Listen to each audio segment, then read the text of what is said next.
The stars above Council Station 9 looked the same as always, peaceful, bright, silent. No one noticed that Earth had already gone quiet. It started with missed transmissions, just one or two, then unanswered requests. People assumed it was technical, a glitch, maybe a solar storm. No one worried at first, but something strange began to happen. Human trade ships stopped arriving.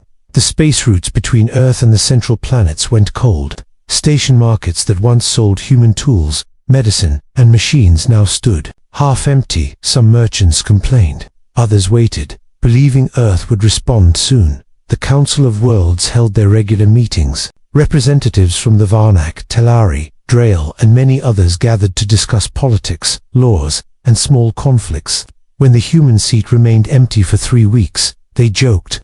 "Humans are always late," one said. "Maybe they're just busy building something big," another laughed. But by the second month, laughter faded. Earth's embassies across the stars had closed their doors, quietly. No alarms, no signs of struggle, just gone. In the central archives, someone discovered that human files had been wiped clean. No hacking, no virus, just removed by the humans themselves. A soft tension spread through the council. Some believed it was a test. Others thought it was a game. "They want us to chase them," said a Talari ambassador. "They think we'll beg." But no one begged. Not yet. Out on the edge of the Talari Rim, a small science station that once depended on Earth's engineers began to fail. Oxygen controls stuttered. The backup fusion core malfunctioned. No one there knew how to fix it. Human engineers were always the ones who repaired these systems. Without them, the station lost power for 3 hours. 2 lives were lost. Still, the news was hidden. The council feared panic. By the 3rd month, rumors spread fast. A drill merchant said he saw a human ship drifting near the dark zone. No signals, no lights, just drifting. Another claimed he heard a coded message coming from deep space. "Silence is our answer." The council dismissed them. No proof, just stories. But the stories didn't stop. On planet Solari, a school once built by humans remained open. One day, all the human-made systems shut down together. Doors locked, lights dimmed. On a single screen, glowing blue words appeared. "We gave, you took, we asked, you ignored, then nothing." The screen turned black. By now, some members of the council grew uneasy. A secret vote was held. Should they try to contact Earth officially, send a peace envoy? Some said yes, others said Earth would return on its own. "Humans love attention," said one. "They wouldn't leave without drama." But this wasn't drama. This was something else. At the end of the 4th month, a strange signal reached the central comnet. It wasn't a distress call or message. It was music. An old Earth melody, slow, deep, filled with sadness. It played once, then silence. All across the galaxy, ships that once worked with humans noticed small malfunctions. A power relay skipped. A gravity stabilizer shook for a moment. Human-built AIs began showing error signs, blinking with quiet warning. Connection lost. Core partner missing.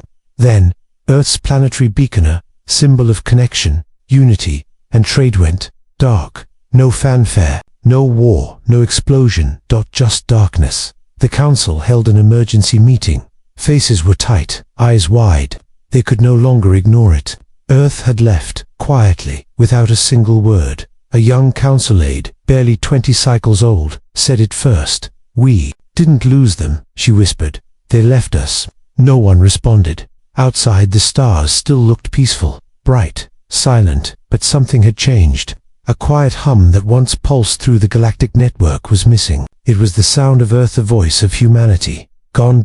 And across the stars, in every corner of space, one question slowly took root in every mind. Why did they leave, and what happens now? It started quietly, like a breeze passing through a sealed room.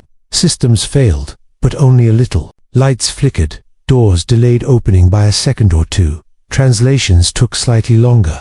Small problems, just enough to notice. But these were systems made by humans, maintained by humans. Without them, tiny faults began to build. On the Commerce Station orbiting Maris 4, the central hub for 5 planetary trade routes, the gravity stabilizer began spinning a few percent off balance. It had never done that before. It wasn't dangerous, just strange. And when the engineers checked it, They found it was designed in a way only humans understood. The instruction manuals, written in Earth's old coding format. No one knew how to fix it. They sent a message to Earth. No reply. The same week, a cargo convoy stalled near the Trillion Expanse. Their route data was incomplete, their map updates missing.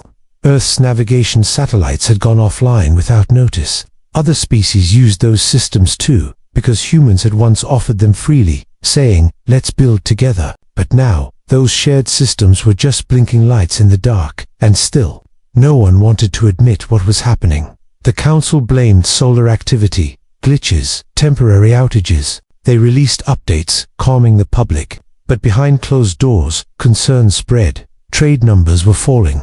Repair requests were piling up. Half of the galaxy's its most efficient, most stable systems had been either built or upgraded by humans over decades, and now it was all slipping away. One day, on a Council diplomatic ship, the comms chief noticed a strange delay in the language processors. The translator paused for a fraction longer before delivering messages. They discovered the language matrix was originally stabilized using a human-built program. The code was still running, but no one could access it anymore. Someone whispered, "It's like the heart is still beating, but the mind is gone." A quiet fear started to grow. Humanity had not just left, they had taken something with them. Their knowledge, their maintenance, their presence. And now, the galaxy was beginning to feel the emptiness. On planet Dravala, the university's science department had once hosted human guest lecturers every year. Those lectures were gone now, replaced with recordings. But the recordings started. Failing files corrupted, voices out of sync. The head of the department submitted a report titled, "The Quiet Collapse." But the Council didn't share that report publicly. One senior member of the Council, a Varnock named Relin, finally said aloud what others feared. "We built a tower with human bricks," he said, "and now the bricks are crumbling." They held another private meeting. Only the most trusted officials were invited. Many were uneasy, some angry, a few ashamed. Earth had asked for respect many times in the past, for a seat at the top table, for more sane decisions. They had been told to wait, told they were still learning. But now it was clear they had learned, and they had walked away, silently. Talari communications analyst brought forward a chilling finding.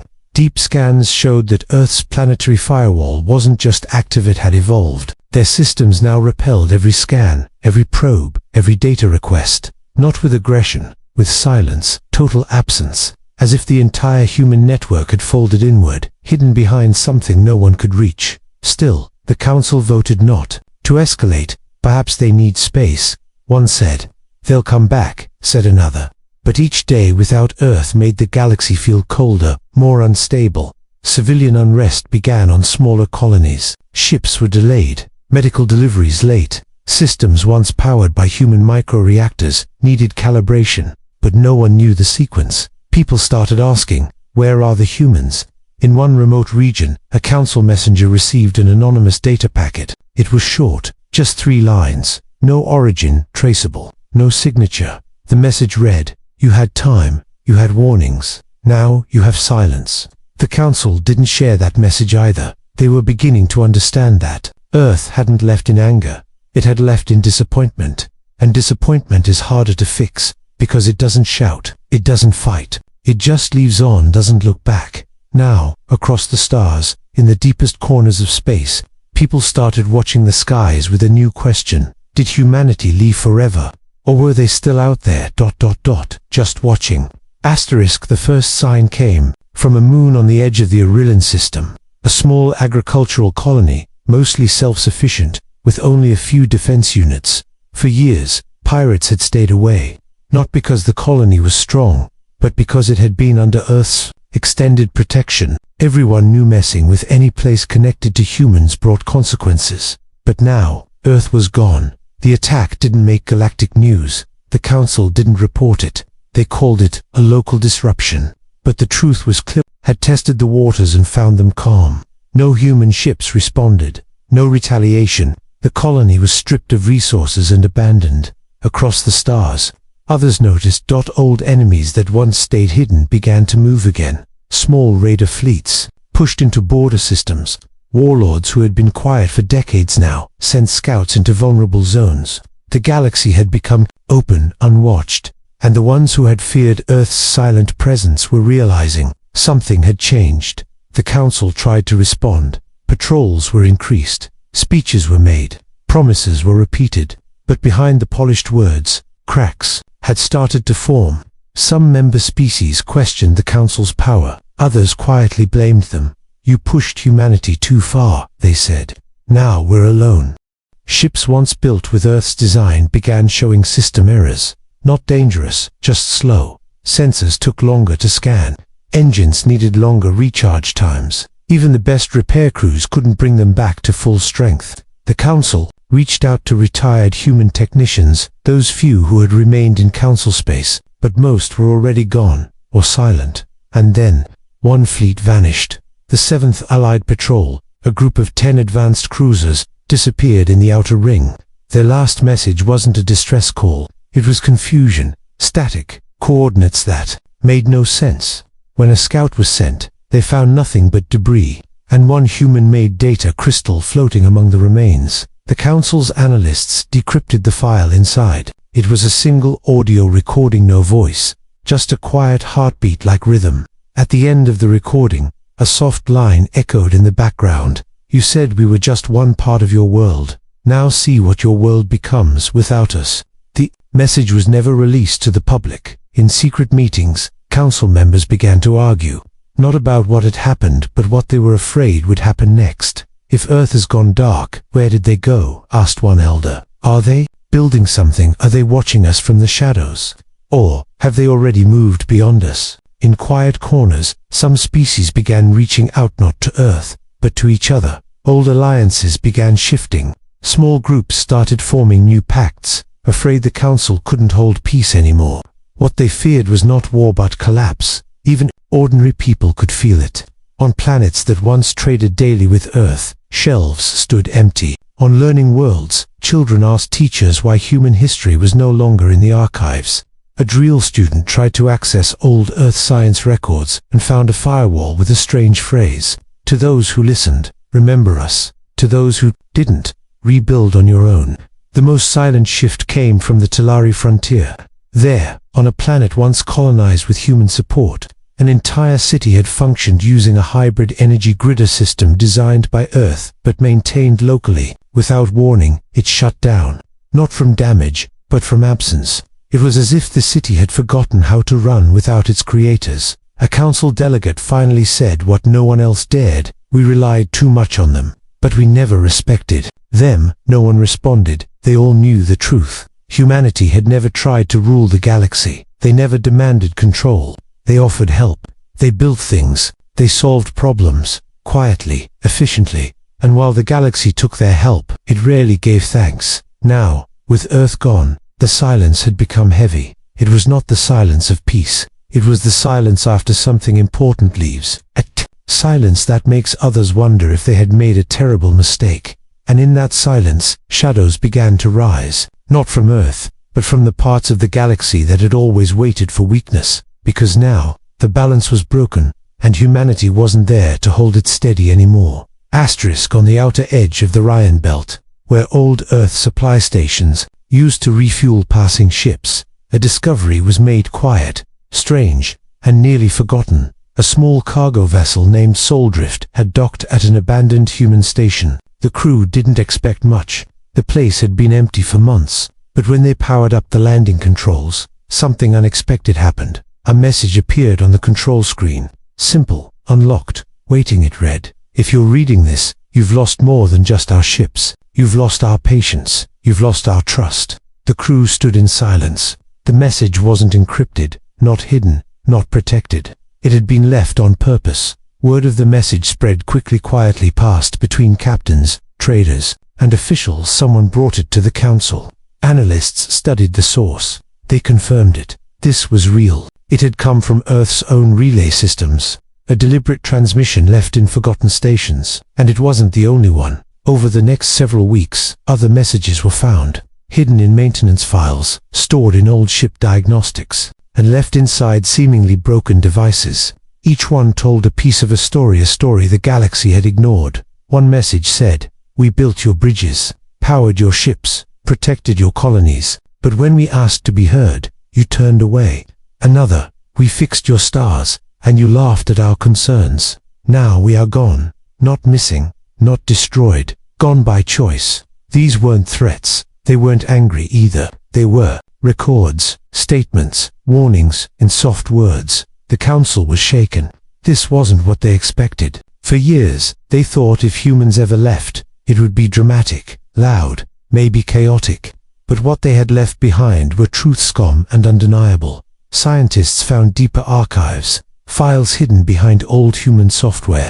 One file unlocked, a folder named, "In Case of Absence." Inside were designs, full system blueprints, repair guides, AI tuning protocols, and energy converter instructions. But every file came with a note at the top: "This is a gift for those who respected what we offered. Use it well." Yet most of the names listed as trusted recipients were not council members. They were independent builders, frontier, doctors, small system engineers, people who had quietly worked with Earth, not ordered it round. This shocked the council more than anything. They had believed Earth was proud, maybe arrogant, but now they realized humanity had been generous far beyond what anyone had deserved. It became clear that Earth had been preparing to leave long before they vanished, quietly cutting ties, slowly backing away, leaving instructions for those who would need them, but only for those who had listened. On a cold moon near Dravathri, a mining colony run by a half-human hybrid AI found a locked terminal.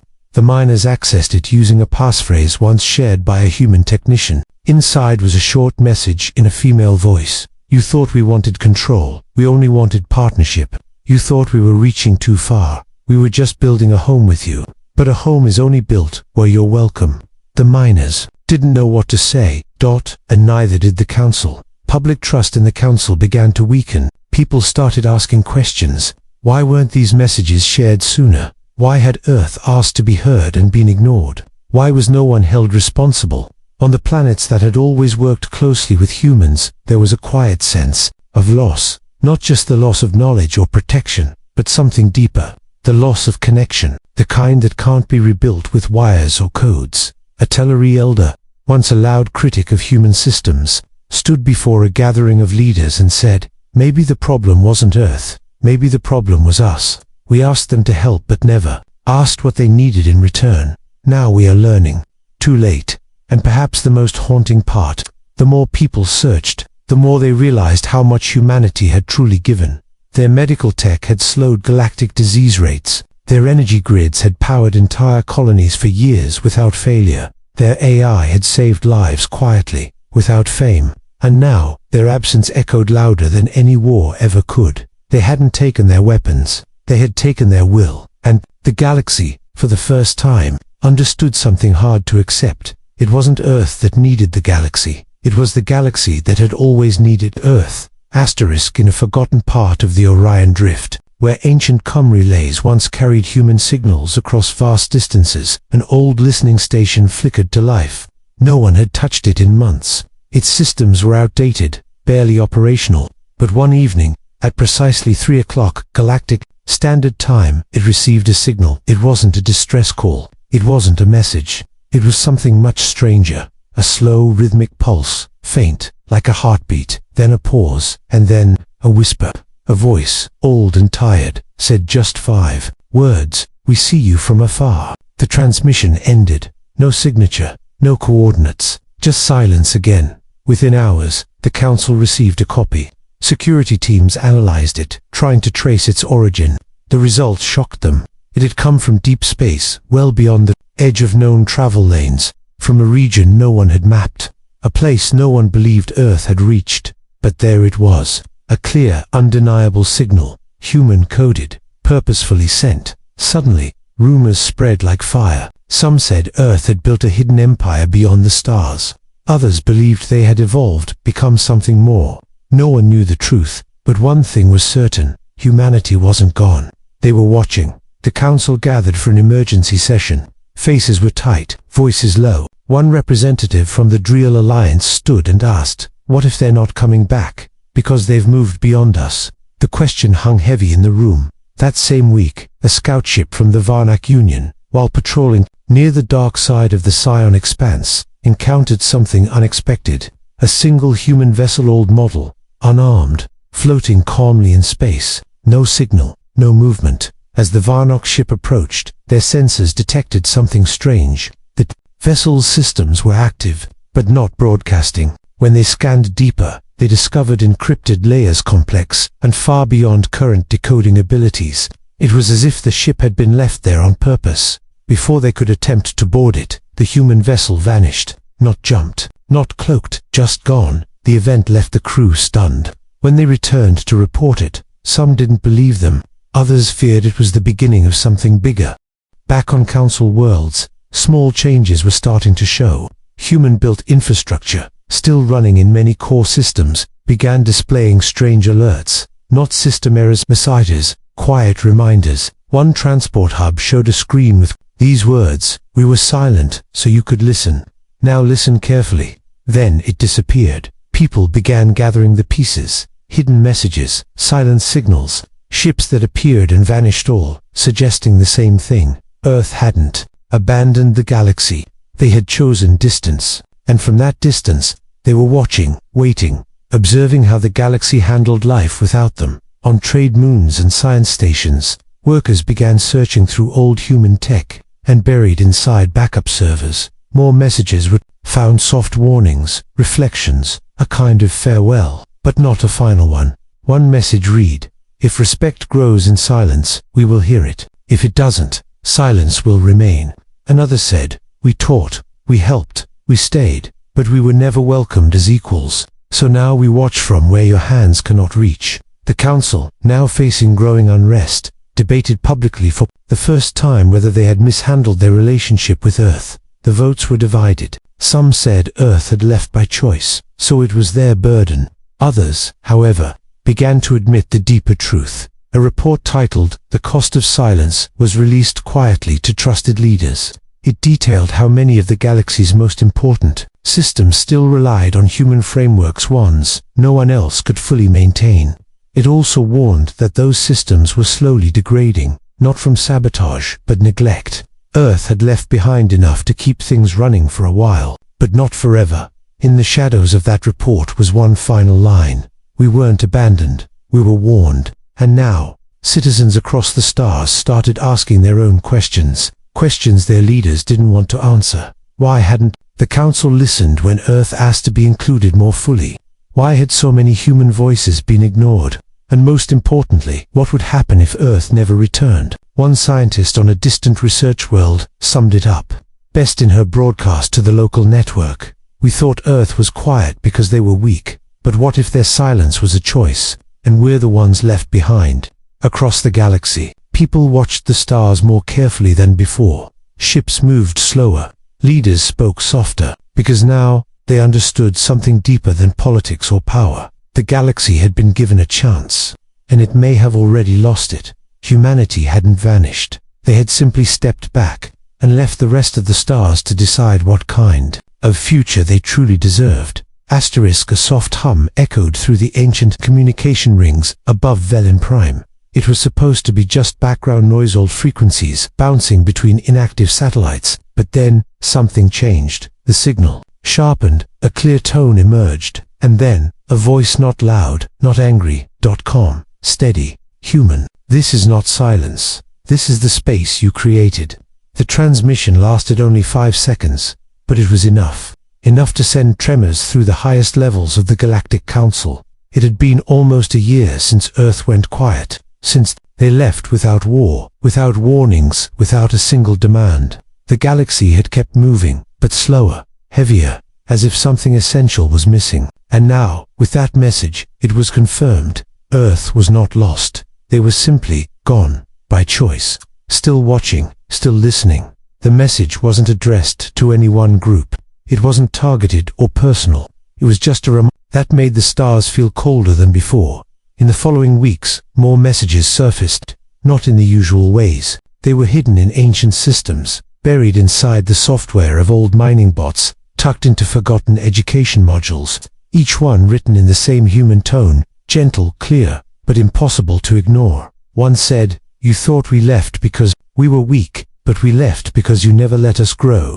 Another, found on a medical AI in the Gliese corridor, simply stated, we healed, we shared, we built, we were never truly invited. The messages spread slowly, like whispers in the dark. Not every planet received them, only those that had once worked closely with humans, those who had depended on their knowledge, their tools, their kindness. For many, it was a moment of reflection.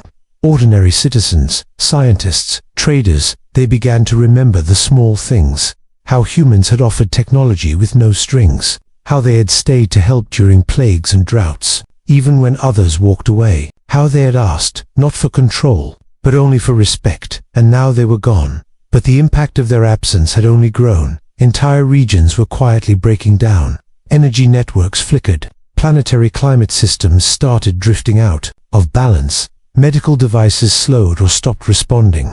A mining colony on the edge of the Zaran Nebula collapsed entirely due to AI misalignment. AI originally created by Earth, now degraded beyond repair, and still, Earth sent no fleets, no warnings, only those quiet, drifting messages. The Council, once strong and confident, now struggled to keep control. Members debated endlessly, each meeting ending with more questions than answers.